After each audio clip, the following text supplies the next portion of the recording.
In nomine Satanis. この肉体は日本語を一回も聞いたことがないけど、俺サタンに取りつかれている。Oh, sorry. Okay, this is Satan. I'm responding to, what's his name? VenomFangX. It's a response to his video about evolution as a tool of Satan. Wow, my voice is really messed up for some reason. Okay. Where are we here? Okay, first he starts out saying, if evolution is true, every form of life came from every other form of life. That's not quite right. If evolution is true, every form of life shares a common ancestor and is thus related to every other form of life. It's not every form of life came from every other form of life, which wouldn't make any sense. Okay, where did the first elephant come from? Where did the first bird come from? Well, the history of life on Earth may be thought of as a tree, a continuous line that branches out.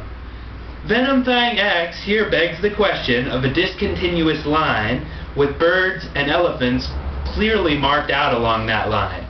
In actuality, there are many transitional fossils of both elephants and birds. Nice try though. Okay, he mentions Tyrannosaurus Rex is the great ancestor of the modern day chicken. This is a recent news story. VenomFangX says, they looked at the genetic code and they saw similarities. Nope! They didn't have genetic code to work with. They compared proteins. What they found was that the proteins they got most closely matched chickens out of the animals that they were comparing. This is important because it's the first molecular evidence for the link between birds and theropod dinosaurs that the fossil record has long pointed to. And it's a huge leap to say that T-Rex is a direct ancestor of modern chickens. T-Rex is simply closer to the branch that led to birds than it is to say the branch that led to mammals. So it's very dishonest of VenomFangX to say that scientists are in any way suggesting that T-Rex is a direct ancestor of chickens. As for the Cretaceous Tertiary extinction event, no, scientists are not saying that chickens survived because there were no chickens in the Cretaceous. Jeez. Certain species of theropods survived the KT event, and one lineage therein is ancestral to all modern birds. That's all they're saying, okay? VenomFangX misparaphrases Darwin, and even quote mines Darwin at one point, to try and make Darwin say what he wants him to. Just remember, VenomFangX, according to your own holy book, all liars shall have their place in the lake of fire. Keep that in mind, buddy. Okay, VenomFangX glosses over the issue of retroviral insertions. It's important to realize that some of these endogenous retroviruses are found in the same place on the same chromosome of all great apes. Others are found shared only by humans and chimpanzees. This shows a closer common ancestry between humans and chimpanzees than there exists with the other great apes. If you did actually find similar retroviral code in the same chromosomal positions in, say, ostriches, you brought up that example, that would present a great challenge to evolution if the same code weren't also found in closer relatives than ostriches. So I challenge VenomFangX to put up or shut up. Okay, VenomFangX asserts that the flood explains the fossil record. Yes, and that's exactly why we never find trilobites or horses buried along with dinosaurs. Yes, they were all buried by the Great Flood at the same fucking time, but they're not found in the same fucking place. Yes, that makes a lot of sense, VenomFangX. Good job, man.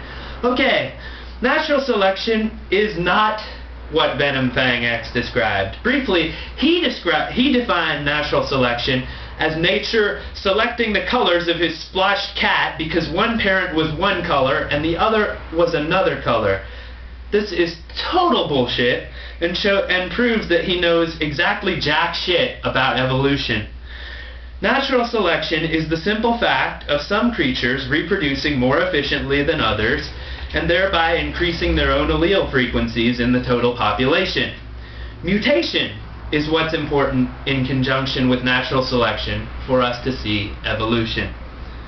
Now he brings up CDs. CDs, if you make a copy of a copy of a copy of a copy of a CD, you lose nothing. Zero. You pretended like the data will degrade, but that's not true. CDs are digital data, and the computer reads the ones and zeros and copies them precisely every time. There's no degradation of data. Analog copying does admit degradation, but our DNA is closer to digital data, though it's composed of adenine, cytosine, guanine, thymine, instead of ones and zeros. There are occasional errors in copying, duplication, insertion, deletions, and so on, but unless they are beneficial or neutral to survival or reproduction, they will not take over in the population as a whole. Actually, if they're neutral, they won't take over in the population as a whole either. They simply won't be selected against. If they are beneficial, though, they will be selected for and will take over in the population as a whole. This is the junction between mutation and natural selection. Okay, as for Satan, of course the part at the beginning was a big joke, but I think what he's doing with the Satan stuff is just closing the door on rational inquiry. Just saying, it's Satan, don't listen, it's Satan! Totally ridiculous stuff, but if anybody... Actually, when I first started watching the video, though, I thought it was a joke. I thought he made all his videos as a joke because it's a little bit hard to distinguish, but I do think he's probably telling the truth. I'm not 100% sure. It might be a big joke, but I think he's probably telling the truth and he really is a crazy fundy. But I think anybody that wanders upon his video and believes anything he says really owes it to themselves, and really owes it to Satan as well, ha ha ha, to learn more about evolution and not listen to this moron.